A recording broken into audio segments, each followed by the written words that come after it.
네, 오늘 주제는 시세를 분별하는 자가 되어야 합니다 라는 주제로 나누려고 합니다. 담임 전도사님께서 남아공 쪽에 이제 사역을 선교를 나가셔서 오늘 제가 좀 이렇게 말씀을 나누게 되었습니다. 시세를 분별한다는 말은 다른 말로 하면 때와 타이밍을 분별하는 것을 말합니다. 그 시대의 상황 가운데서 하나님의 때가 지금 어디에 있는지 분별하는 것이 너무나 중요합니다. 지금 막 영적으로 어두워져가는 시대 가운데 있잖아요. 요즘에 또 많은 분들이 집회에 나가주시고 또 청년들, 장년들 다음 세대 할 거 없이 다 이 집회에 나가기도 하고 기도하기도 하고 또 이렇게 각자의 자리에서 외치고 미디어 가운데도 외치고 친구들한테 외치다가 손절당하기도 하고 뭐 그런 일들을 이렇게 겪고 있는데, 최근에 이렇게 집회를 몇 번 나갔다 왔더니 아직도 이 뼛속에 약간 찬기가 남아있는 것 같아요. 말라서 그런가 봐요. 그래서 그런 걸 좀 겪어보니까 지금까지 저 솔직히 20대 때도 집회 같은 거 많이 안 나가본 것 같은데, 그 장년부분들이나 그 어른 세대 분들이 우리 청년들이 깨어나지 못했을 때 버텨주시고 기도해주시고 나가서 싸워주신 것을 이 자리를 빌어서 감사하고 존경한다는 말을 하고 싶고요. 어제인가요? 어제 새벽인가 나갔을 때는 청년들이 드디어 이제 많이 나와서 참 이제 감사하구나, 이렇게 또 전 세대가 이렇게 같이 나아가는구나. 또 9살 친구를 2번 만났거든요. 아빠랑 따라온 9살 친구를 2번 만나서 이렇게 또 그 친구랑 인사하고 반갑게 이렇게 나아가는 시간도 있었고, 그 아버지께서 나눠주시는 게 되게 배움이 됐었거든요. 그 아버지께서 이제 탄핵 반대 집회 때 나온 아버지께서 자기 이제 9살 자녀에게 너 탄핵 반대해야 된다, 뭐 이재명 무조건 틀렸다, 윤석열 옳다, 이렇게 하는 게 아니라 그냥 너가 이 집회 나와봐서 뭐가 맞는지 진짜 경험해봐라 하면서 이렇게 딱 장을 열어줬다고 하고, 이제는 그 친구가 막 뭐 대통령님이든 뭐 장관이든 거기 이렇게 힘을 실어주시는 분들 있잖아요. 그분들을 만나면 막 이렇게 제가 이제 그림 그려드릴게요 막 이런데요. 그래서 저희도 그때 저번에 실시간에 그림 이렇게 찍어서 보여드렸었는데, 그런 것처럼 우리가 또 아이들도 깨어나고 시세를 분별하며 나갈 때 우리도 같이 시세 분별하며 나가야 될 줄로 믿습니다. 시세를 분별하기 위해서는 우리가 반드시 말씀과 기도와 예배로 깨어 있어야 합니다. 하나님과 가까워지는 것을 딱 한순간 놓치면 모든 분별력을 잃어버리게 되기 때문이에요. 수많은 신학 교수님, 뭐 경제학자, 기후학자, 또 수많은 똑똑한 자들이, 또 분별력 있던 자들이 너무 많았지만 하나님과의 관계를 놓치게 될 때 모든 분별력을 잃어버리게 됩니다. 최근에 유튜브 영상을 보면서 진짜 충격받았던 게, 그 학생 때 중국의 실체와 공산당의 실체에 대해서 열심히 외치는 학생이 있었고, 그 학생의 실명이 그 댓글에 밝혀져 있는 거예요. 그래서 유명한 사람인가 하고 딱 쳐봤는데 그 사람이 이제는 공산주의 중국 좌파가 돼버렸더라고요. 그래서 정말 사람이 변하는 거 한순간이구나 하는 것을 깨닫게 되었고, 우리도 항상 이렇게 분별력을 가져야 되고, 그러기 위해서는 예배로 깨어있는 한 분 한 분 되기를 축복합니다. 뭐 다윗 왕도 그랬고 솔로몬 왕도 그랬고 수많은 성경의 사람들이 다 그랬던 것처럼, 뭐 경험과 지식과 연륜들이 많아도 하나님을 놓치는 순간 물거품이 돼버리는 것을 우리가 알 수가 있습니다. 성경에서도 말하고 있고 역사에서도 말하고 있잖아요. 그래서 오늘도 우리가 깨어 있어야 합니다. 그러니까 예수님께서 하나님을 따르셨잖아요. 그러니까 하나님을 따르셨던 것도 다 하나님의 때를 따라서 나아가셨습니다. 가나안의 혼인 잔치에서 물이 포도주로 변하는 기적에서도 예수님의 때가 차기까지는 예수님께서 일을 하시지를 않으셨다가, 그러니까 예수님의 때가 되니까 이제 물이 포도주로 변하는 기적이 벌어졌습니다. 또 예수님이 이 땅에 오셨을 때 수많은 종교인들이 예수님 막 죽이려고 했잖아요. 발악했었는데 예수님의 십자가의 때가 이르기 전까지는 아무도 죽일 수가 있었어요, 없었어요? 죽일 수가 없었습니다. 심지어는 예수님께서 막 자신을 죽이려고 작정했던 종교인들 사이로 지나갔더라라고 나옵니다. 그 사이로 지나가도 죽이지 못할 정도로 하나님의 때가 이르지 않으면 아무 일도 벌어지지 않는 거예요. 그 외에도 수많은 성경 구절을 볼 때 우리가 하나님의 때가 어디에 있는지를 알고 분별하는 것이 너무나 중요한 것을 알 수가 있습니다. 같이 말씀 보기를 원하는데 역대상 12장 32절이에요. 띄워주시면 감사하겠습니다. 앞에 나오니까 찾으실 분들 찾으시고 앞에서 보실 분들 보시면서 따라오시면 되겠습니다. 시작. 이사갈 자손 중에서 시세를 알고 이스라엘이 마땅히 행할 것을 아는 우두머리가 200명이니 그들은 그 모든 형제를 통솔하는 자이며. 아멘. 이 말씀에서 나오는 것처럼 이사갈 자손 중에서 시세를 알고 그렇기 때문에 마땅히 행해야 할 것을 아는 자들이 우두머리고 통솔하는 자가 된다고 나옵니다. 당연히 우두머리와 통솔하는 자가 뭘 해야 되는지 모르면 이게 답이 없겠죠. 그러니까 저도 최근에 수많은 목회자분들이 지금은 조금씩 깨어나고 있는데 수많은 목회자분들이 우리 하나님의 뜻대로 이루어지길 기도합시다라고 말만 하고 하나님의 뜻이 어디에 있는지는 전혀 말해주지 못하는 걸 보면서 속이 터졌던 시절들이 있었는데 이 이사갈 자손처럼 우리가 깨어 있어야 되고 시세를 알아야 됩니다. 우리는 계속 뭐 제자리를 계속 뱅뱅 도는 신앙생활 하려고 태어나지 않았잖아요. 뭐 단순히 또 죄와 싸워서 이겼다가 졌다가 이겼다가 졌다가 회개했다가 하면서 평생 그 반복만 하는 신앙생활 하기 위해서 태어나지 않았습니다. 그러니까 시세를 분별하며 나아가는 자들이 되어야 하는 거예요. 그렇게 나아갔던 자손 중에서 특출났던 게 이사갈 자손이고 그 이사갈 자손의 특징을 성경에서 좀 더 찾아보려고 합니다. 창세기 49장 14절에서 15절 같이 읽겠습니다. 시작. 이사갈은 양의 우리 사이에 꿇어앉은 건장한 나귀로다. 그는 쉴 곳을 보고 좋게 여기며 토주를 보고 아름답게 여기고 어깨를 내려 짐을 메고 앞지 아래에서 섬기리로다. 아멘. 여기 이사갈 자손을 꿇어앉은 건장한 나귀로다라고 표현합니다. 그러니까 하나님 앞에 무릎 꿇고 기도하는 자라는 것을 의미하는 거예요, 영적으로. 그러니까 기도하지 않으면 절대로 시세를 분별할 수가 없고 그 밑에 보면은 섬기리로다 나오잖아요. 진짜 기도하는 자들만이 점점 이렇게 섬기는 자리에 나아가고 나를 위해서 섬기고 내 이름을 위해서 내가 올라가기 위해서 섬기는 것이 아니라 하나님을 위해서 섬기는 자들이 진짜 시세를 분별하는 자들입니다. 기도하지 않으면 성령의 충만함을 받을 수 있어요? 못 받아요? 못 받고 기도하지 않으면 시험과 유혹을 이겨요? 못 이겨요? 못 이깁니다. 누가복음 22장에 나와 있잖아요. 그렇기 때문에 기도하지 않으면 시세를 분별할 수가 없게 되는 것이에요. 그러니까 시대에 대한 지식이 충만하고 분별력이 있어 보여도 실제로 시대가 어떻게 흘러가는지 머리로는 안다고 해도 머리로 아는 것이 시세를 분별하는 자가 아닙니다. 그것을 아는 것을 넘어서서 그 가운데 하나님의 뜻대로 행하는 자가 시세를 분별하는 자일 줄로 믿습니다. 그러니까 하나님의 뜻을 아는 자가 천국 가는 게 아니라 하나님의 뜻을 알고 뜻대로 행하는 자가 천국 갈 줄로 믿습니다. 그러니까 하나님께 무릎 꿇고 겸손한 마음으로 기도하는 자들만이 진짜 시세를 분별하는 자들이 되기 시작하는 거예요. 다음에 신명기 33장 18절 같이 읽겠습니다. 시작. 스불론에 대하여는 일러스되 스불론이여 너는 밖으로 나가며 기뻐하라. 이사갈이여 너는 장막에 있음을 즐거워하라. 아멘. 이사갈의 특징은 아까 뭐였어요? 첫 번째로 무릎 꿇고 기도하는 자였고 두 번째로 장막에 머물러 있는 자입니다. 우리가 지금 대한민국 상황 가운데서 이 두 가지를 놓치면 안 되는 거예요. 집회 통해, 미디어 통해, 지인들에게 각자의 자리와 방법 통해서 국민들을 깨우고 외치는 일이 반드시 필요하고 그와 더불어 사활적으로 필요한 것이 이사갈 자손처럼 장막에 머물러 있는 시간이 있어야 한다는 것입니다. 외치느라 바쁘고 또 싸우느라 바쁘고 미디어 전쟁하느라 바빠서 장막에 머물지 못하고 무릎 꿇는 시간이 줄어버리게 되면 나도 모르는 사이에 괴물이 돼버리게 되는 거예요. 보수 우파라고 다 옳게 가지 않잖아요. 그렇기 때문에 우리가 이사갈 자손처럼 하나님의 장막 안에 머물러야 되고 그렇게 나아가는 자들이 진짜 끝까지 갈 수 있는 자들일 줄로 믿습니다. 저도 짧은 인생 30년 동안 살아보면 그래도 굵직굵직한 이슈들이 있잖아요. 막 백머시기도 있고 코머시기도 있고 뭐 광머시기 뭐 별거 다 있잖아요.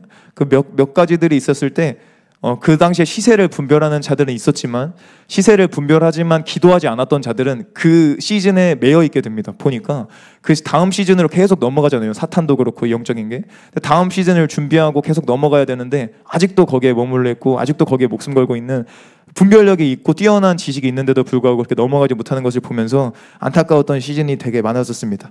우리가 다윗이 많이 고백했던 것처럼 하나님의 장막에 머무는 것이 우리의 평생의 소원이 될 때 진짜 끝까지 여러 가지 바뀌는 시즌들이 있을 때도 주님을 따라갈 수 있는 거예요. 그렇게 나아갔던 게 오늘 찬양 다니엘의 노래처럼 다니엘이잖아요. 다니엘은 왕이 바뀔 때마다 계속 왕은 바뀌어도 다니엘은 계속 우두머리에 있었습니다. 계속 총리로 있었고 계속 영적인 리더십으로 있었습니다. 우리 다니엘처럼 하루 3번씩 골방지키는 자들 되길 바랍니다. 잠언 28장 5절에 보면 악인은 정의를 깨닫지 못하나 여호와를 찾는 자는 모든 것을 깨닫느니라.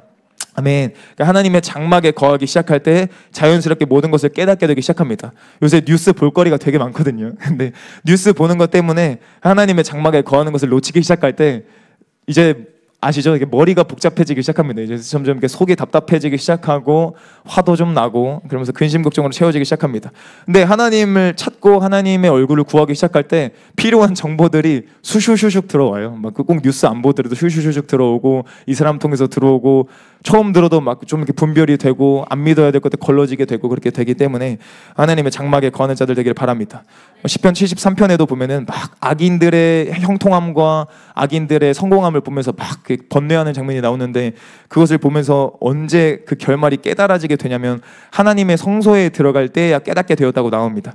하나님의 장막에 머물러서 깊은 사랑을 나누고 성소와 지성소로 들어가게 될 때야 이 상황 가운데서 어떻게 저렇게 악인이, 어떻게 저렇게 공산주의 종북좌파가 저렇게 승리하고 막 점점 이렇게 잘 되지 하는 게 아니라 그들의 결말이 패망이라는 것을 하나님의 장막 가운데 깨닫게 되시길 예수님의 이름으로 축복합니다. 하나님과 많은 시간을 보내시기를 바라요. 예수님께서 우리의 지혜이시기 때문에 예수님께 항상 집중하고 있어야 하는 겁니다. 영적으로 시세를 분별하는 가운데서 우리가 기본적으로 알아야 하는 부분이 이 7대 절기의 부분이에요. 예수님께서 율법을 폐하러 왔다 그랬어요? 완전하게 하러 왔다 그랬어요? 완전하게 하러 오셨다고 말씀하십니다.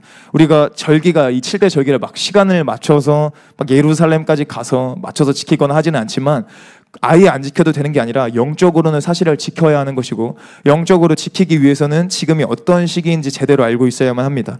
우리 누가복음을 보면 이 절기들이 하나님의 나라에서 이루어지는 순서들이 있는 것을 알 수가 있습니다. 같이 한번 읽어볼까요? 누가복음 22장 16절 시작. 내가 너희에게 이르노니 이 유월절이 하나님의 나라에서 이루기까지 다시 먹지 아니하리라 하시고. 아멘. 이 장면이 어떤 장면이냐면, 예수님께서 십자가를 지시기 전에 제자들과 마지막 만찬하시는 장면에서 말씀하신 거예요. 그러니까 유월절이 어떻게 보면은 이 예수님이 오시기 이전에도 이 땅에서 이루어졌잖아요. 출애굽 이후부터 유월절이 만들어져서 수많은 횟수가 이루어졌는데, 출애굽 때부터 예수님이 오실 때까지 이루어졌는데, 이 말씀을 통해 보면 예수님께서 십자가를 지시기 전에 하나님의 나라에서는 유월절이 아직 이루어지지 않았다라고 말을 하는 것을 볼 수가 있습니다. 유월절 어린 양이 다 아시다시피 누구시죠? 유월절 어린 양이 이제 예수님이시잖아요. 그러니까 예수님이 유월절 어린 양이라는 것을 말씀하고 계시고, 그 예수님께서 십자가를 지시기 전에는 유월절이 하나님의 나라에서 아직 이루어지지 않았다고 이 당시에 말했던 겁니다. 그리고 예수님께서 그 이후에 십자가를 지시고 그 이후에는 하나님의 나라에서 유월절이 이루어지고 무교절 시즌에 이르기 시작한 거예요. 그러니까 우리의 오늘의 삶에서도 이 유월절이 이루어지고 있는지 봐야 할 줄로 믿습니다. 내가 지금 예배를 드리면서도 유월절 어린 양이신 예수님께 집중하고 있는지 돌아봐야 하는 거예요. 그러니까 진짜 예수님을 붙들고 있는지 우리가 돌아봐야 하는 것입니다. 그러니까 우리는 여러 가지 붙들 게 많잖아요. 죄를 붙들 때도 많고, 세상을 붙들 때도 많고, 근심 걱정을 붙들 때도 많고, 나 자신을 붙들 때도 많은데, 그 모든 것이 아닌 예수님을 붙들어야 할 줄로 믿습니다. 그러니까 만약 지난 삶 가운데 또 오늘의 삶 가운데 죄에 무너졌어도 지금 이 시간 다시 예수님을 붙드시기를 예수님의 이름으로 축복합니다. 그러니까 참소하고 무너뜨리려는 마귀의 정죄에 속으면 안 될 줄로 믿습니다. 예수님의 보혈을 뿌리고 바르고 덮으시길 바랍니다. 반대로 만약에 나는 죄에 좀 안 넘어졌어, 이번 한 주간 집회도 참석하고 나름 깔끔하고 거룩하게 잘 살았어 한다고 할지라도 지속적으로 예수님을 붙들어야 할 줄로 믿습니다. 그러니까 선줄로 생각한즉 넘어질까 조심하라라고 말씀하신 것처럼 항상 예수님을 더욱더 붙들어야 하는 것이에요. 안주하지 않고 지성소로 매일매일 나아가야 하는 것입니다. 아까 말한 것처럼 예수님께서 십자가를 지시면서 하나님의 나라에서 유월절이 이루어졌습니다. 그리고 예수님께서 무덤에 들어가시면서 하나님의 나라의 무교절이 이루어졌습니다. 그러니까 우리의 삶에서 이 유월절 다음으로 무교절이 이루어져야 할 줄로 믿습니다. 이 무교절의 시즌 가운데서 예수님은 3일 동안 이 무덤에 계셨었어요. 완전한 자아의 죽음을 경험하셨습니다. 그러니까 저와 여러분도 예수님과 함께 십자가에서 죽는 역사를 매일매일 해야 할 줄로 믿습니다. 마가복음 8장 34절 같이 한번 읽어보겠습니다. 마가복음 시작. 우리와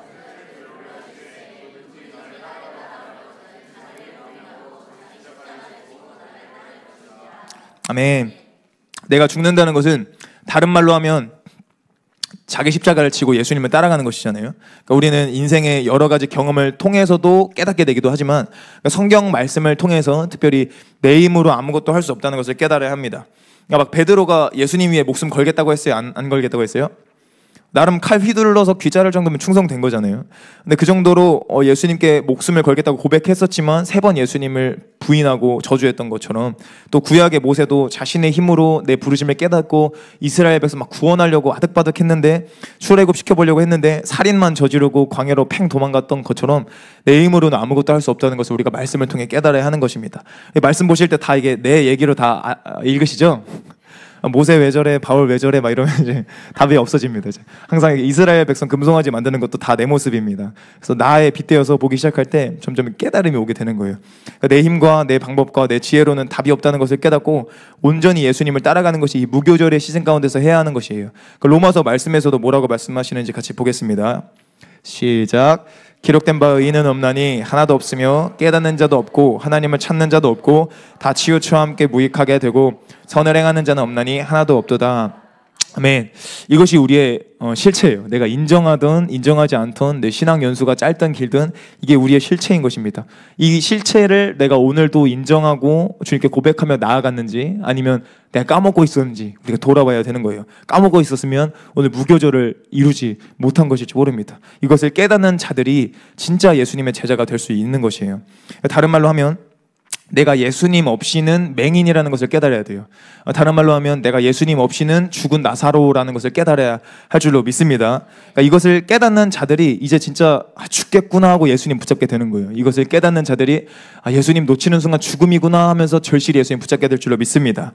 그리고 이렇게 깨닫는 자들이 전심으로 예수님께 부르짖고 예수님을 만날 수가 있는 거예요. 왜 안 부르짖어요?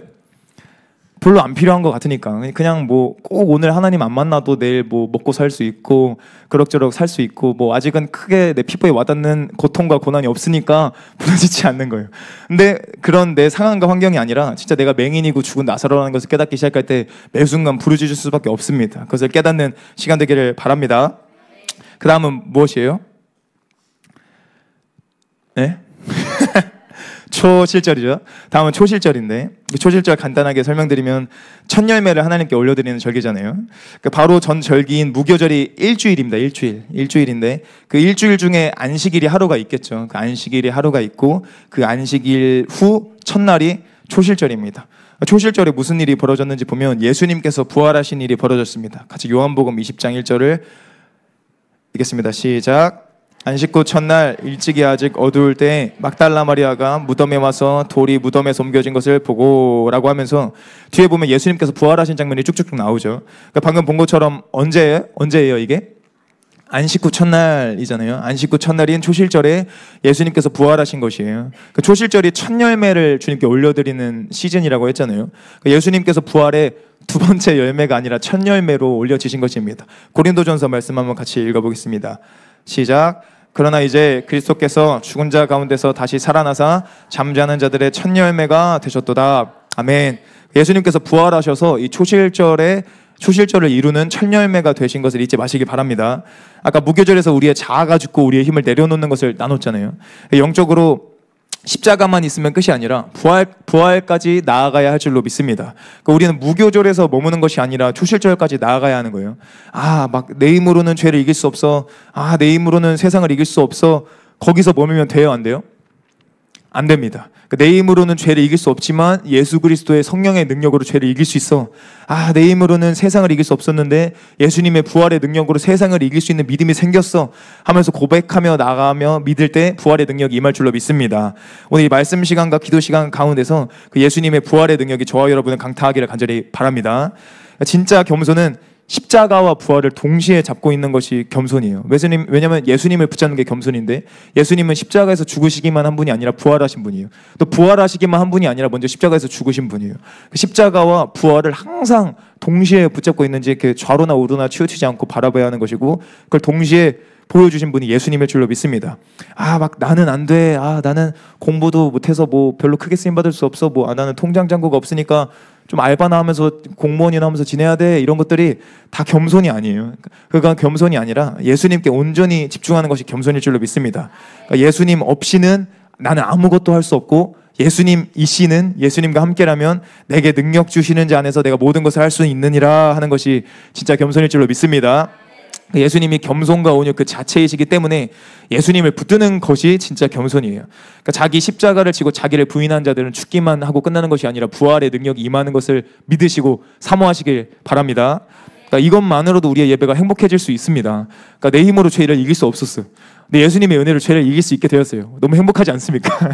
100억이랑도 바꿀 수가 없는 일이에요. 그러니까 내 힘으로는 세상을 이길 수가 없었고 변화될 수 없었고 내 힘으로는 지옥에 갈 수밖에 없는 죄인이었는데 예수님의 은혜로 천국 백성 하나님의 자녀가 됐다는 게 진짜 행복한 일일 줄로 믿습니다. 그래서 선포하며 나가시길 바랍니다.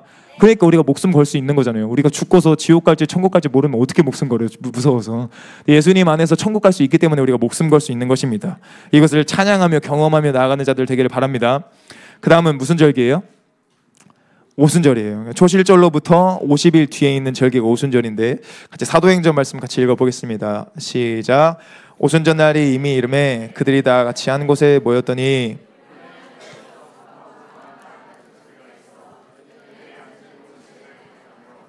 3절 마치 불의여처럼 갈라지는 것들이 그들에게 보여 각 사람 위에 하나씩 임하여 있더니 그들이 다 성령의 충만함을 받고 성령이 말하게 하심을 따라 아멘. 잘 아시는 것처럼 오순절 날에 성령의 충만함이 임하기 시작했습니다. 그러니까 예수님께서 십자가에서 죽으시고 부활하시고 그 예수님의 이름값 때문에 성령님이 우리에게 부어지기 시작한 거예요. 다른 이름으로 성령님이 보내진 게 아니라 예수님의 이름으로 성령님이 보내진 것을 믿으시고 잊지 마시길 바랍니다. 그래서 아까 하나님의 나라에서 누가복음 22장에서는 하나님의 나라에서 유월절이 아직 안 이루어졌었다 그랬잖아요. 근데 지금 사도행전 2장까지 오면서 유월절, 무교절, 초실절, 오순절이 이렇게 정신없이 하나님의 나라에서 이루어졌던 거예요. 예수님이 오시는 시즌이 너무나 중요했던 것입니다. 그 다음에 이루어지지 않은 절기가 나팔절 있고 속죄절 있고 장막절 있잖아요. 그 나팔절은 간단하게 말하면 예수님께서 하나님의 나팔 소리와 임한다고 하잖아요. 그래서 뭐 천국이래. 찬양에서도 하나님의 나팔 소리 천지 진동할 때에 예수 영광정의 구름 다시고 하면서 하나님의 나팔 소리랑 임하는 것을 말씀하시는 것처럼 이 나팔절은 예수님의 재림을 의미하고 그 다음 속죄절은 예수님께서 심판하셔서 알곡과 쭉정이가 나눠지는 것을 의미하고 또 마지막으로 장막절은 뭐예요? 새하늘 새 땅 새 예루살렘을 의미합니다. 이 세 가지 절기는 아직 이루어지지 않았고 지금은 어떤 시즌입니까? 오순절의 시즌입니다. 그러니까 우리가 지금 오순절의 시즌이라는 것을 알아야 하고 그렇다면 이 시즌 가운데서 무엇을 준비하는 것에 집중해야 하는지 알아야 합니다. 그러니까 오순절 시기에 사도행전 2장에 나왔던 성령의 이른비가 내렸던 시즌이 있었고 지금은 성령의 늦은 비를 기다리는 시즌입니다. 그러니까 우리는 이 시기 가운데서 성령의 충만함을 반드시 준비해야 합니다. 내 성령의 충만함을 받을 뿐만 아니라 진짜 유지할 수 있는 깨끗한 그릇이 준비되어야 하는 거예요. 그러니까 성령의 충만함을 다른 말로 하면은 주님의 임재와 주님의 강력한 영광이 임하는 것을 말합니다. 성령님이 하나님께서 강력하게 운행하셨던 일이 성경에서 여러 번 나오는데요. 대체적으로 하나님의 영광이 강력하게 임했을 때를 보면 하나님이 성전이 회복되었을 때 주로 나타납니다. 또 모이기를 힘쓰고 한 마음으로 모여서 기도하기 시작할 때 주로 나타납니다.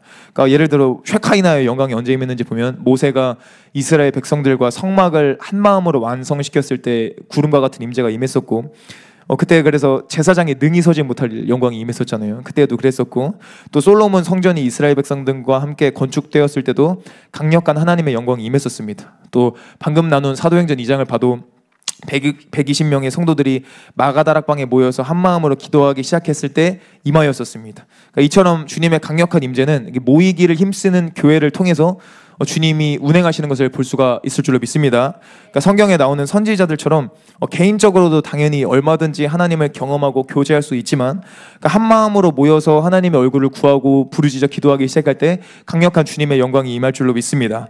그렇기 때문에 우리가 모이기를 힘쓰고 예배에 목숨을 걸어야 하는 거예요. 그러니까 예배 가운데 언제 어떻게 하나님이 운행하실지 아무도 모릅니다. 항상 사모함으로 나오시기를 바랍니다. 제가 굉장히 인상 깊었던 간증이 평양 대부흥을 저도 항상 갈망하면서 나아가거든요. 평양 대부흥보다 더 강력한 부흥이 임하길 갈망하며 나아가는데 평양 대부흥이 일어나기 하루 전인가 이틀 전에 너무나 삭막했었다고 해요. 사람들이 모여서 기도했는데 이 기도회 망했나? 이 기도회 가운데 아무 역사가 안 일어나나? 할 정도로 차가웠던 날이 있었고 그 다음 날인가 그 다다음 날에 성령의 폭발하심이 있었다고 합니다. 그런 것처럼 우리가 예배를 포기하게 될 때가 언제겠어요? 당연히 항상 뜨겁고 항상 기적이 일어나고 항상 내가 원했던 기도응답이 일어나고 항상 의와 평강과 희락으로 충만해지면 누가 안 오겠습니까?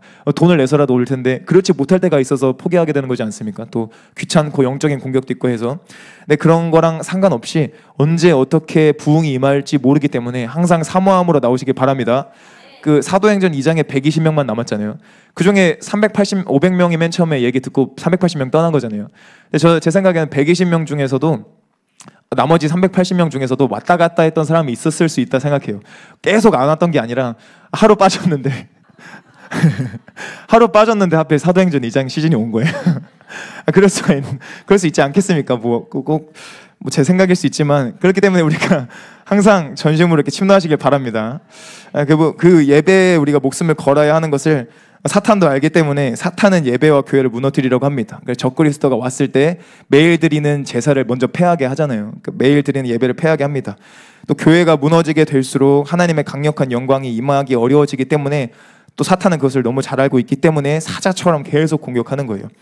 그 사탄의 공격을 우리가 알고 있기 때문에 우리가 정치와 문화와 미디어 영역에서 외치며 나아가야 합니다. 그러니까 사탄은 다 알다시피 하만을 통해서 이스라엘 백성 멸하려 하기도 하고, 또 바로의 마음을 사로잡아서 이스라엘 백성 멸하려고 하고, 또 바벨론 왕 통해서도 막 우상 숭배의 법을 개정해서 막 믿는 자들 멸하려고 했었던 것을 우리가 성경 보면 알 수 있잖아요. 그 사탄의 전력을 우리가 깨뚫고 기도하며 외치며 나아가야 할 줄로 믿습니다. 그러니까 사탄은 정치를 통해서 또 법 개정을 통해서 나라를 통해서 공격한다는 것을 우리가 잊으면 안 되는 거예요. 교회를 무너뜨리는 방법이 여러 가지가 있겠지만 오늘은 그중에서 두 가지를 나누려고 하고, 그 두 가지를 어떻게 공격하는지 좀 보려고 하는데, 먼저 첫 번째는 개인을 무너뜨리는 것입니다. 방금 나눈 것처럼 사탄은 나라와 정치를 움직이고 의원들을 움직이면서 교회를 공격하는 것을 볼 수 있고, 또 교회를 공격하기 위해 개인을 공격하는 영역도 부지런히 합니다. 교회만 공격하지 않아요. 사탄은 교회 공격해, 미디어 공격해, 문화 영역 공격해, 개인을 공격해, 가정을 공격해 하면서 동성애와 여러 가지로 이렇게 막 공격을 하는 것을 볼 수 있습니다.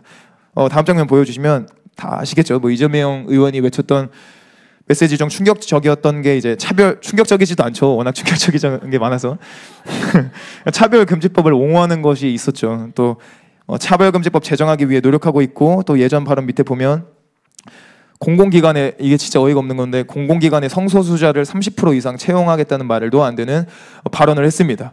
성소수자가 당연히 일할 수 있다고 저는 생각하거든요. 교회도 올 수 있고 우리가 똑같이 할 수 있어야 됩니다. 근데 뭐 남자가 30% 이상이어야 된다, 여자가 30% 이상이어야 된다, 이런 것도 이상한 것처럼 성소수자가 30% 이상 채용해야 되는 법안을 만드는 것은 그것이야말로 차별이라고 생각합니다. 그죠? 차별금지법이 제정이 되면 어떻게 됩니까? 이 나라에 동성애가 가득 차기 시작하게 됩니다. 또 이 나라가 음란으로 무너지게 됩니다. 그러면서 개개인이 무너지게 되는 거예요. 그것뿐만이 아니라 강대상에서 이제 더 이상 죄를 죄라고 선포하지 못하게 되고, 죄인을 죄인이라고 말하는 것이 차별이 되게 되고, 그럼 강대상의 목사님들은 이제 메시지가 점점 희석이 되어 버리게 됩니다.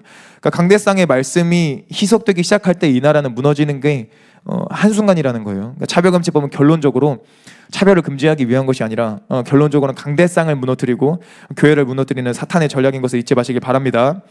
또 최근에 무슨 일이 벌어졌는지 다음 장면에 보면, 더불어민주당이 법안 통해서 경찰 특활비, 검찰 특활비, 감사원 특활비 등등 중요한 예산들 막 완전히 깎아버렸잖아요. 이게 좀 어이가 없는 게, 검찰 특활비가 587억 있었는데 587억을 한 번에 없애버리고, 또 대통령 특활비 82억, 문재인 대통령 때는 잘 썼는데 윤석열 때 82억을 절반을 깎아도 좀 아껴 써야 될 텐데 80억을 완전히 없애버리고, 이게 목적성이 어떤 거예요? 아끼겠다는 게 아니라 죽여버리겠다는 겁니다. 대통령, 검찰, 경찰, 감사원이 가장 좌파들한테 공격적인 필수적인 단체 아닙니까? 거기들의 특활비를 전체를 없앤 거예요. 특활비가 왜 필요하냐면, 특수활동 가운데서 세부 내역 다 공개할 수 없잖아요. 군대에서 군대 전략들이 있을 때 국회의원들이 이거 전략 왜 이렇게 한 겁니까 하면은 다 말해주지 않잖아요. 방송 타면은 북한까지 가고, 북한한테 타면은 우리 전략 다 놓쳐지기 때문에. 그런 것처럼 우리가 세부 내역을 다 공개할 수 없는 기밀적인 활동들이 있는데, 그런 기밀 활동들 가운데 쓰이는 게 특활비란 말이에요. 그런 것들을 다 없애버린 거예요. 그리고 다 아시다시피 또 이거 또 청년들이 또 이게 분노할 수 있는 건데, 대학생 근로장학금이 지금 6천억에서 83억이 됐습니다. 그러니까 6천억 정도가 근로장학금이 사라져서 이제 청년들 근로장학금이 제가 봤을 때 그나마 우리 대학교 다닐 수 있는 감사한 길이었는데 그게 좀 없어져 버린 상황이에요. 그러니까 청년들이 이런 것 때문에 감사하게 이제 좌파의 문제를 더 깨닫게 되는 것 같습니다. 그 검찰 특활비가 이제 줄었다고 했는데, 검찰 특활비 안에 마약 수사비가 있습니다. 마약 수사비. 더불어민주당이 그 검찰 특활비를 완전히 줄여버리면서 마약 수사비도 없어져 버리게 된 것이 실상이에요. 아니, 마약 수사비가 얼마 없었는데 그것도 완전히 없어져 버린 겁니다. 그러니까 우리가 느끼던 못 느끼던, 하월구에서는 마약하는 사람 당연히 없잖아요. 근데 세상에 가면은, 세상 학교 다니는 친구들 보면 마약이 진짜 흔합니다. 찾기도 진짜 핸드폰만 있으면 다크 웹사이트에서 순식간에 구매할 수가 있습니다. 그리고 제가 저번에도 나눴는데, 미국에서는 다음 세대와 청년 30대의 사망률 1위가 뭐예요? 마약이에요. 마약 때문에 죽는 사람이 1위입니다. 그럴 정도로 전 세계가 마약에 물들어지고 있고, 마약이 사람들을 죽이고 있는데, 1년에 10만 명씩 막 미국에서 죽이고 있는데, 더불어민주당의 마약 수사비를 줄이는 행보와 또 이번뿐만 아니더라도 항상 마약에 대해서 미지근한 반응을 보이는 것을 보면, 솔직히 말해서 마약과 그 긴밀한 커넥션이 있지 않은가 볼 수밖에 없는 거예요. 다음 장면에 보면은 좀 이게 어이가 없는 건데, 더불어민주당의 황운하 의원은 이전에 막 마약이 5년간 5배가 늘었는데 이거 뭐 마약과의 전쟁을 선포할 수준은 아니야 막 이럽니다. 이게 상식을 벗어난 일들이 벌어지고 있는 거예요. 그러니까 마약이 5배가 아니라 2배만 늘어도 이거 진짜 심각하구나 해야 되는데 5배가 늘었는데 전쟁 선포할 수준은 아니라고 말하는 건 이게 진짜 완전 사탄한테 사로잡힌 거 아닙니까? 그래서 우리가 막 마약을 막을 법안을 만들 생각을 해야 되는데 아니야 아직 뭐 걱정하지 마 막 이러면서 좀 말도 안 되는 일들을 더불어민주당과 그 의원들이 하고 있는 거예요. 이처럼 사탄은 법을 통해서 정치를 통해서 나라를 무너뜨리고 결국은 교회를 무너뜨리려고 하는 것을 볼 수가 있습니다. 그러니까 사탄의 개인을 무너뜨리는 전략이 그거잖아요. 동성애와 또 미디어와 또 이 마약을 퍼뜨려서 개인은 특별히 청소년과 그 다음 세대를 무너뜨리는 법안들이 이렇게 발의되고 있는 것입니다. 근데 다른 방향으로는 나라 자체를 무너뜨리는 행보를 또 보이고 있어요. 이 대한민국이 어떤 책에 손을 얹고 건국됐다고 했죠? 성경책에 손을 얹고 건국되었고 목사님의 기도로 이 나라가 건국이 되었습니다. 그러니까 기독교 국가로 나라가 세워지고 그 나라가 제대로 세워지기 시작하면서 막 병원의 목사님이 생겨, 막 군대의 목사님이 생겨, 각 기관 막 회사의 목사님들이 세워지기 시작했습니다. 그러니까 조선 시대에는 이 나라에 막 수두룩 빽빽하게 우상이 많았었는데 나라가 이제 이승만 안에서 또 하나님 안에서 성경적으로 제대로 세워지기 시작하니까 대한민국의 다방면에서 기적과 같은 성장들이 주어지고 경제가 성장하고 나라가 기독교 안에서 제대로 세워지니까 교회가 이제 힘을 얻기 시작하고 진짜 교회가 될 수 있는 기틀들이 이제 마련되기 시작하는 거예요. 목사님들이 이제 진리를 선포할 수 있는 일들이 점점 시작이 된 것이고 그 시작으로부터 지금 한국 교회가 우리처럼 이렇게 편하게 예배드릴 수 있게 된 것입니다. 그러니까 바로 위에 북한과 중국을 우리가 항상 생각해 봐야 돼요. 그러니까 교회 다니지 못하잖아요. 교회 다니고 예배드리지 못하잖아요. 예수님이 왕이라고 선포하면 예수님만이 구세주라고 선포하면 잡혀가고 사형에 처하게 되고 또 왜 선포 못해요? 나만 죽으면 할 수 있었다 쳐도 가족까지 다 죽이려고 그럽니다. 가족까지 다 잡아가려고 그럽니다. 그런 말도 안 되는 실상이 있는 것이 북한과 중국과 공산주의 국가예요. 그러니까 나라가 무너지기 시작하면 기독교도 교회도 없어지기 때문에 이 사탄의 계략은 나라를 무너뜨리려고 합니다. 그렇기 때문에 우리가 이 나라를 무너뜨리려는 정부와 싸워야 될 줄로 믿습니다. 그렇게 이 중요한 시즌 가운데서 사탄은 이 나라 무너뜨리기 위해서 최선을 다하고 있는 것을 볼 수 있어요. 다음 장면에 보면은 다들 아시다시피 더불어민주당이 줄줄이 소시지 탄핵을 하고 있는 것을 볼 수 있잖아요. 거대 야당 더불어민주당이 막 자신들의 입맛에 맞는 법안만 시행시키고 또 자신들의 입맛에 맞지 않는 의원들을 탄핵을 시키고 있는 것이 말도 안 되는 현실입니다. 지금 29명 탄핵됐다고 하는데 저 중에 더불어민주당 1명 있나요? 더불어민주당은 한 10명 탄핵시키고 보수를 19명 탄핵시키고 이러면 좀 봐줄 수 있는데 어떻게 한 명도 탄핵 안 시키고 29명만 여기서 탄핵시킵니까? 이게 속이 터지는 일이지 않습니까? 역사적으로 전례 없이 20명이 넘는 사람이 탄핵을 당하고 또 간첩에 대해 수사하고 이재명 의원의 비리에 대해 수사하는 자들도 탄핵을 당하게 되었습니다. 마음에 안 들면 탄핵해버리는 거예요. 이게 간첩과 비리에 대해서 수사하는 감사원장이 탄핵되었는데 도대체 왜 탄핵됐나 하고 좀 이유를 찾아봤는데 그 이유가 뭐냐고 나와 있냐면 대통령 집무실 및 관저를 이전했잖아요. 그러니까 다들 이렇게 저번에 설교 봤다시피 청와대가 이제 좌파가 막 세우고 또 그 안에 어떤 기밀이 누설될 수 있는 시설들이 있는지 이제 우리가 다 속속히 모르기 때문에 안전한 것은 이렇게 새로 이전하는 게 진짜 안전한데 그 이전하는 가운데서 감사원장이 부실하게 검사했다고 탄핵시킨 거예요. 이게 말도 안 되는 뭐 이런 이유로 뭐 탄핵을 시킵니까? 앞으로 잘하라고 말을 하던가. 그렇게 치면 더불어민주당 싹 다 탄핵시켜야지, 그죠?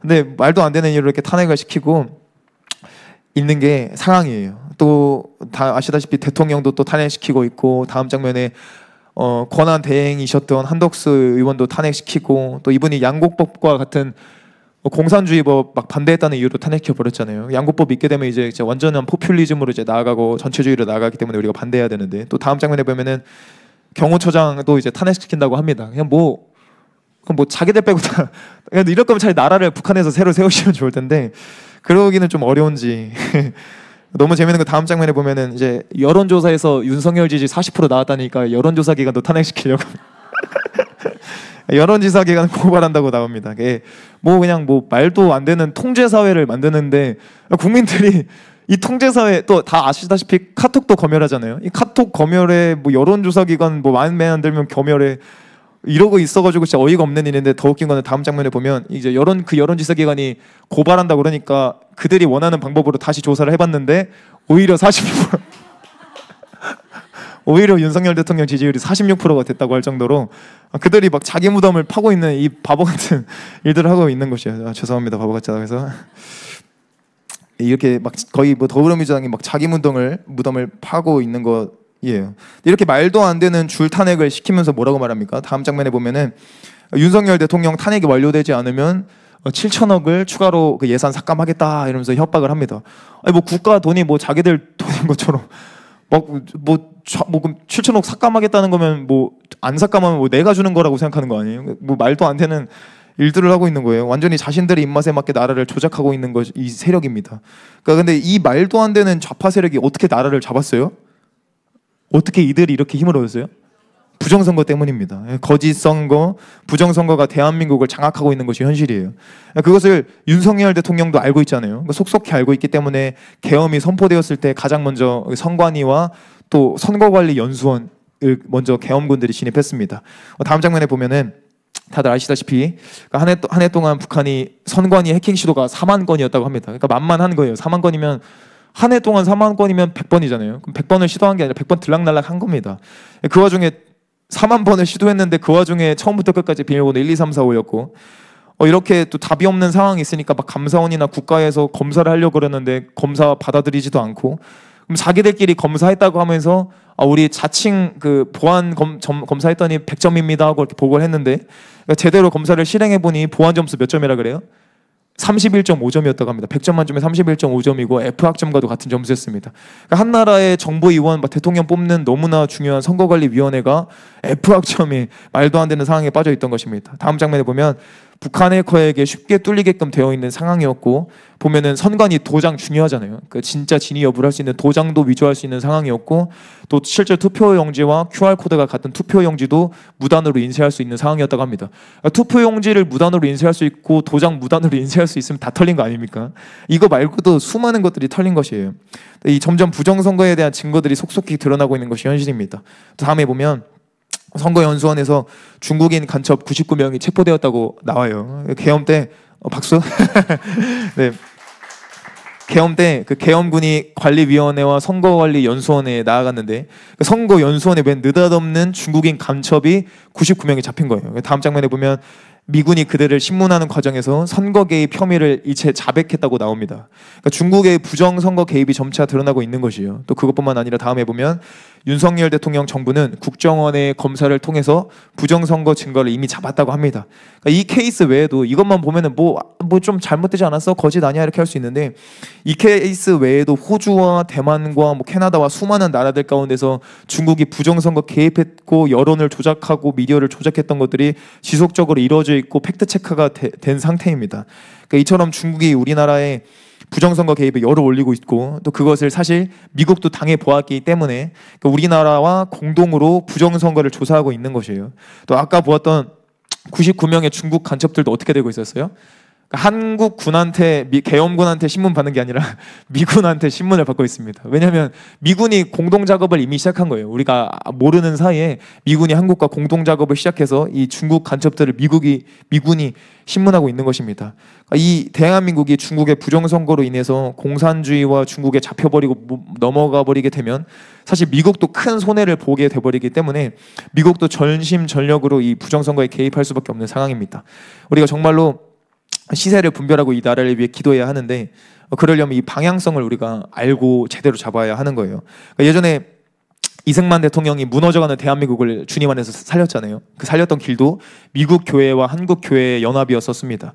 먼저는 이승만 대통령이 미국 교회에 호소했고 또 메가더 장군과도 예수님 안에서의 연합이 있었잖아요. 그런 것처럼 미국 교회가 먼저 깨어나게 되고 그 미국 교회가 미국 국민들을 호소하고 또 기도하기 시작할 때 미국 여론이 바뀌고 대한민국을 도와줄 수밖에 없는 상황이 되었던 것이에요. 그러니까 이해관계와 비즈니스와 정치적 상황을 뛰어넘어서서 계속 갈 수 있는 진정한 연합은 예수 그리스도밖에 없을 줄로 믿습니다. 그러니까 예수님 안에 있는 교회의 연합 말고는 이 나라가 살 길이 없는 거예요. 그러니까 우리가 기도해야 하는 방향성도 이것입니다. 단순히 미국 편에 들어야지 이게 아니라 미국 교회가 한국 교회를 주목하게끔 우리가 해야 하는 거예요. 또 미국 교회가 한국 교회를 도와줄 수밖에 없게끔 해야 하는 것입니다. 그러기 위해서는 우리가 외쳐야 되지만 또 단순한 외침만으로는 안 됩니다. 다음에 요한일서 1장 보면은 같이 읽어보겠습니다. 시작.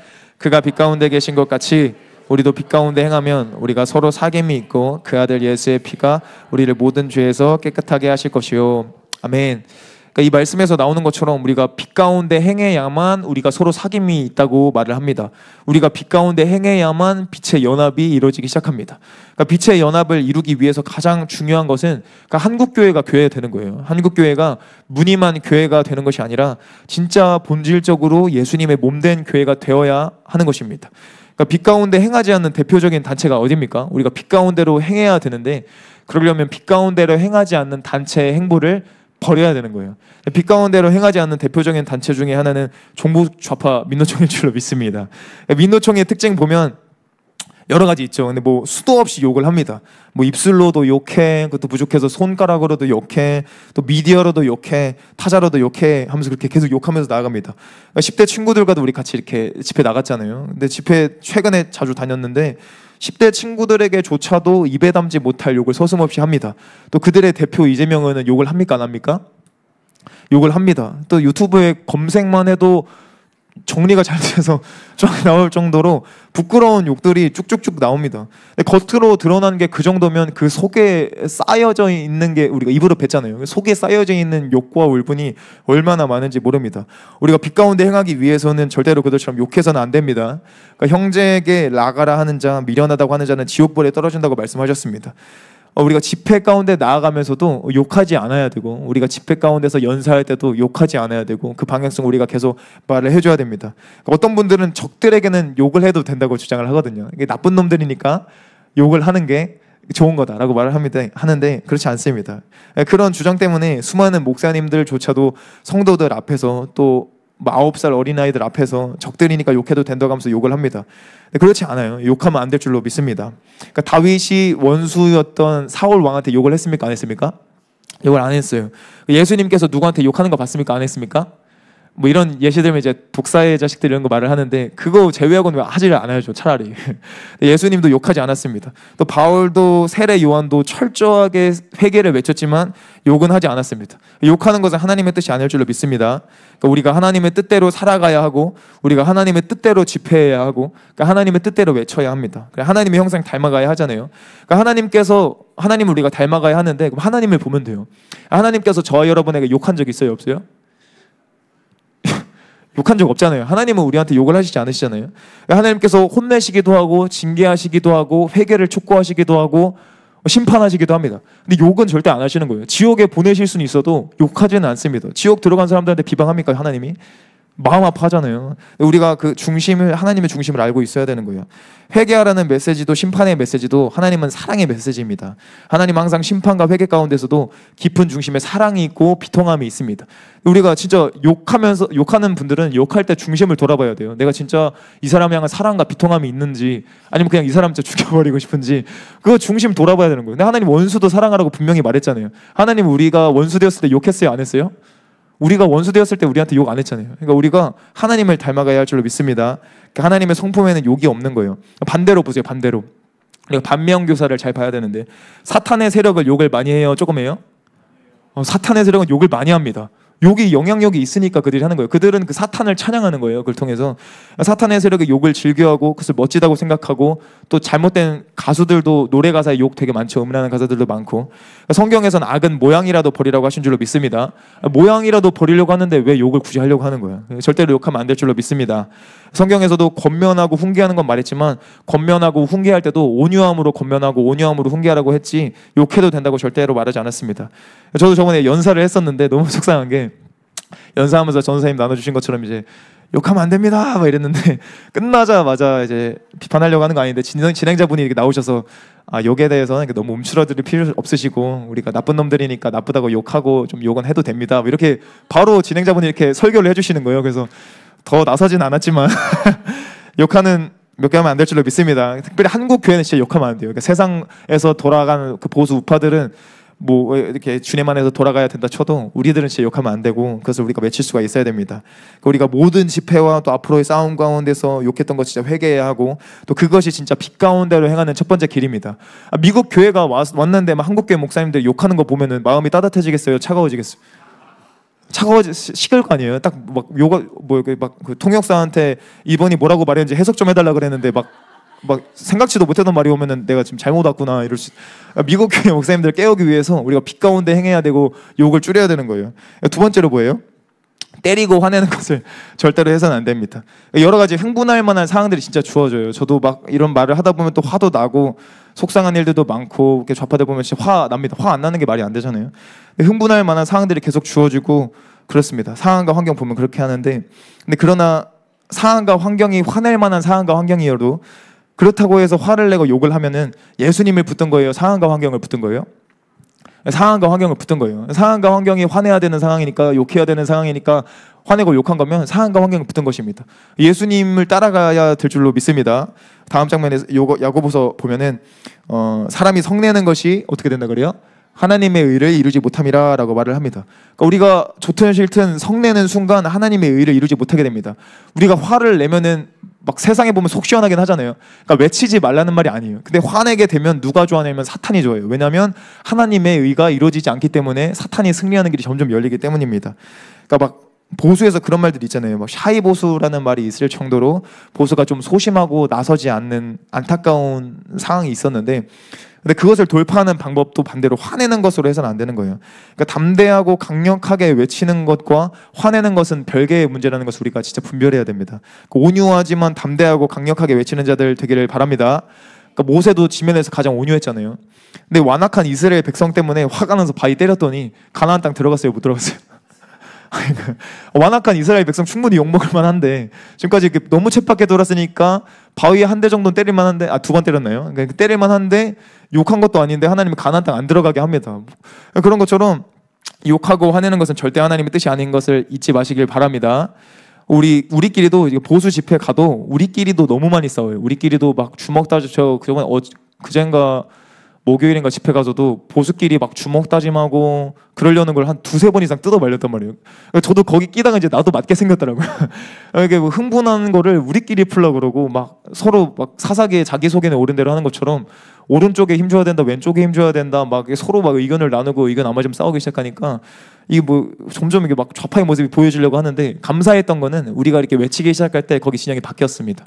거기 사람들이 이렇게, 저도 쇼츠 올렸었는데 막 비폭력 막 이렇게 말한단 말이에요. 그런 메시지를 다행히도 이렇게 외쳐주니까 그들도 이제 점점 깨어나기 시작하고 담대하게 화내지는 못하는 그런 이렇게 판이 깔렸기 때문에 우리가 다행히 유혈 사태를 막았습니다. 그러니까 윤석열 대통령도 유혈 사태를 막기 위해서 불법 체포했는데도 불구하고 따라가 준 거잖아요. 윤석열 대통령을 우리가 같이 이렇게 팀으로 나아가려면 우리도 당연히 유혈 사태 일으키면 안 되잖아요. 그런 것처럼 우리가 분별하며 나아가야 되고, 또 최근 반대로 민노총에서 무슨 일이 계속 벌어졌는지 보면 다음에 우파 여성이 집회 현장에서 많이 외치죠. 이제 뭐 내란 수계 이재명, 그 내란 수계를 윤석열한테 붙였는데 이제 이재명 씨에게 붙이고 있고, 이재명 구속, 뭐 윤석열 대통령 탄핵 무효 뭐 이렇게 외쳤더니 민노총 의원으로 추정되는 의원이 여성을 향해 쌍욕을 먼저 했다. 첫 번째로 쌍욕을 했다 그래요. 두 번째로 경찰 펜스가 있잖아요. 경찰 펜스를 뛰어넘었다고 합니다. 뛰어넘은 뒤에 커터칼을 휘두르기 시작했다고 나옵니다. 다행히 근처 경찰에게 도움을 요청을 해서 안 다쳤다고 나와요. 그런데 이런 것처럼 종북좌파 사탄의 세력은 폭력을 행사합니다. 사탄의 세력의 특징이 뭐예요? 도둑질하고 죽이고 멸망시키려고 하잖아요. 어쩔 수 없이 계속 그렇게 공격적으로 나아가는 거예요. 그러니까 저와 여러분은, 그리고 이 자유민주주의를 지키기 위해서 빛의 연합으로 나아가기 위해서는 절대로 폭력을 행사해서는 안 될 줄로 믿습니다. 그러니까 오른뺨을 때리면 왼뺨 대주고, 어떤 사람이 욕하면 축복해 주세요. 모욕하는 자를 위해서 실제로 성경에 뭐라고 나와요? 축복해주고 기도해주라고 나옵니다. 우리를 모욕하고 우리를 공격하는 원수를 축복해주고 기도해주라고 나옵니다. 우리가 실제로 잘못된 것에 대해서 맺히고 비판하는 것도 필요하지만 중심 안에서, 하나님 안에서 그 원수를 사랑하는 마음이 진짜 있어야 되고, 그렇게 나아갈 때 진짜 나라가 살기 시작할 줄로 믿습니다.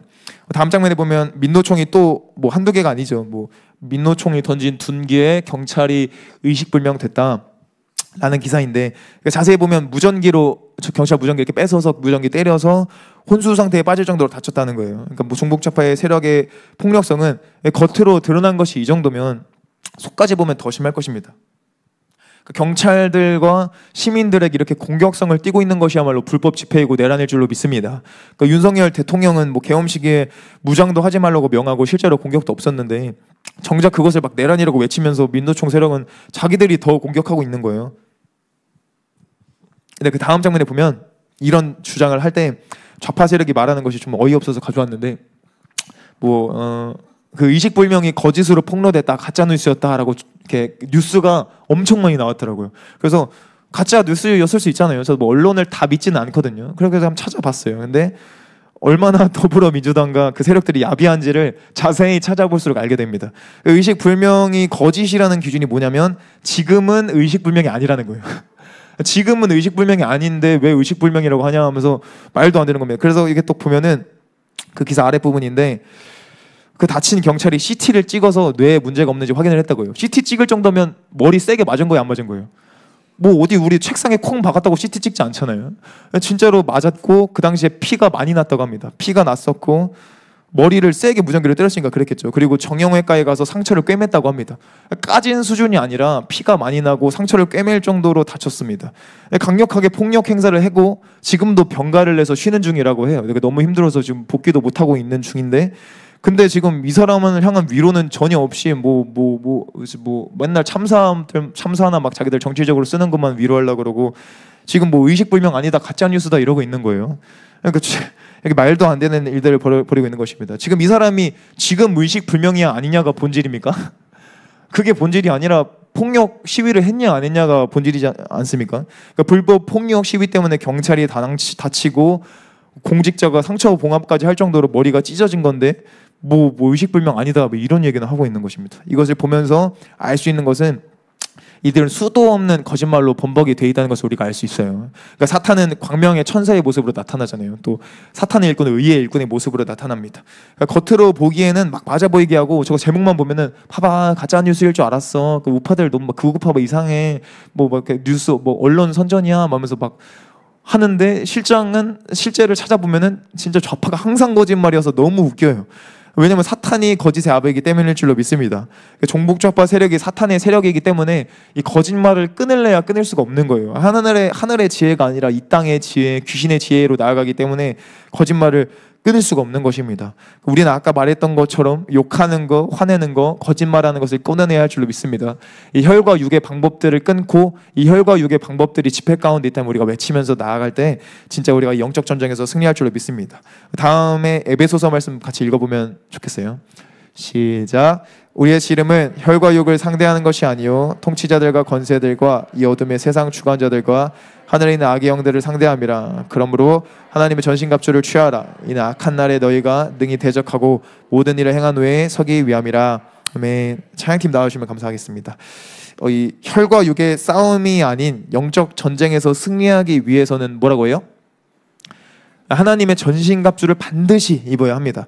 그러니까 사탄의 세력처럼 욕하고 화내고 이 정도는 괜찮겠지 거짓말하고 욱하는 순간 전신갑주가 점점 벗겨지게 되는 거예요. 하나님이 뭐라 그래요? 뭐 상체만 입으래요? 하체만 입으래요? 투구만 쓰래요? 아니면 전신갑주 입으래요?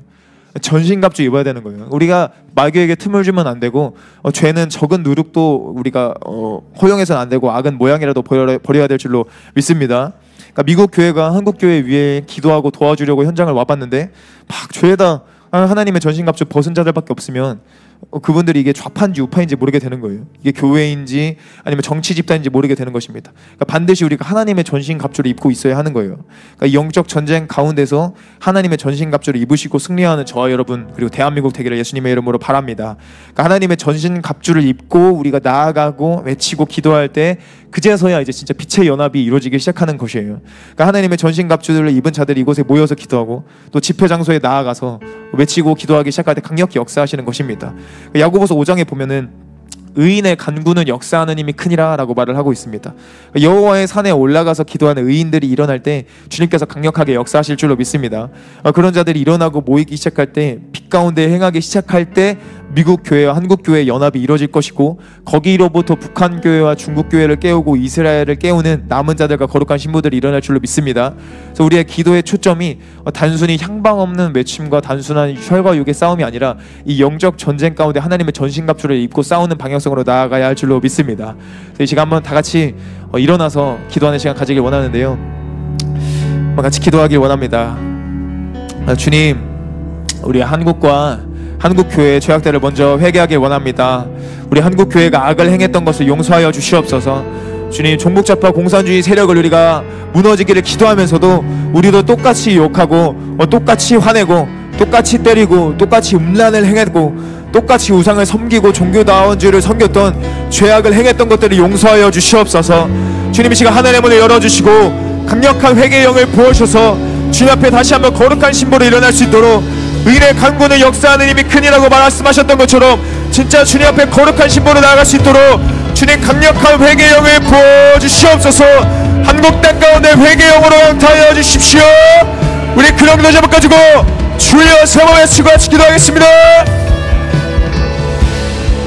주여,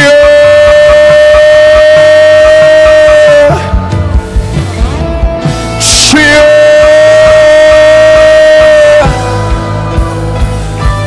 주여.